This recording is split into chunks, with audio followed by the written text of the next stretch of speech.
బెంగళూరు వెళ్ళినప్పుడు MTR tiffins లో కూర్చొని ఫ్రెండ్ గా అడుగుతున్నా ఏంట్రా ఏం జరుగుతుంది ఏంటి విశేషాలు అని. వాడేమన్నాడు అంటే బెంగళూరుకి లాంగ్వేజ్ వైరస్ పట్టిందిరా, వేరే భాష కనిపిస్తే చెరిపేస్తున్నారంట. రీసెంట్ గా ఇదే ఇష్యూ తమిళనాడులో చూసాం హిందీ పట్ల. అది వేరే విషయం అనుకోండి, కానీ వాళ్ళల్లో భావన అయితే ఎప్పటి నుంచో ఉంది భాష పట్ల. అండ్ న్యూస్ లో కూడా ఇలాంటిదో విషయం విన్నాను. మహారాష్ట్రలో మరాఠీలో కాకుండా ఇంగ్లీష్ లో ఎక్స్క్యూజ్ మీ అని చెప్పింది అని విమెన్ ని ఇష్టం వచ్చినట్టు కొట్టారు. అరే అసలు జరుగుతున్నవన్నీ చూస్తుంటే అసలు నాకేం అర్థం కావట్లేదు. ఎందుకంటే ఇండియాని ఒకప్పుడు యూనిటీ ఇన్ డైవర్సిటీ కంట్రీ అనేవాళ్ళు. అంటే ఎన్ని మతాలు ఎన్ని ప్రాంతాలు ఉన్నా మనం ఒకటిగా ఉంటాము అని. ఉంటాము కాదు, ఉండే వాళ్ళం కూడా. India is the only country with most religions. Muslims, Christians, Sikhs, బుద్ధిస్టులు, జైన్స్, ఇంత మంది ఉన్న కంట్రీ. వేరే ఏ కంట్రీలో ఇన్ని రిలీజియన్స్ లేవు. ఇంత మంది కలిసి ఉన్న ఇండియాని ఇప్పుడు మందిర్ పేరుతో, మసీద్ పేరుతో, భాష పేరుతో విడగొడుతుంటే నిజంగా నాకేం అర్థం కావట్లేదు. యూనిటీ ఇన్ డైవర్సిటీ అని చెప్పుకుంటూ మనలో మనమే కొట్టుకు చేస్తుంటే రేపు బయటోడు వస్తే ఏం సమాధానం చెప్తాం?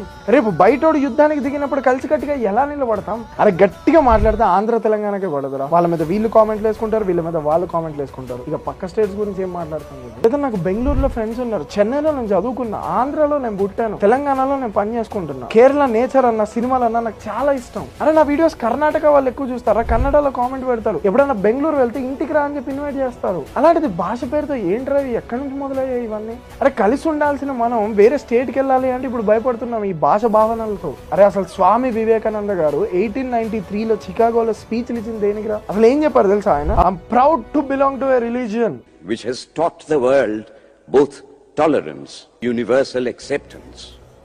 యూనివర్సల్ యాక్సెప్టెన్స్ నేర్పించింది మనం చేతని ఈ ప్రపంచానికి.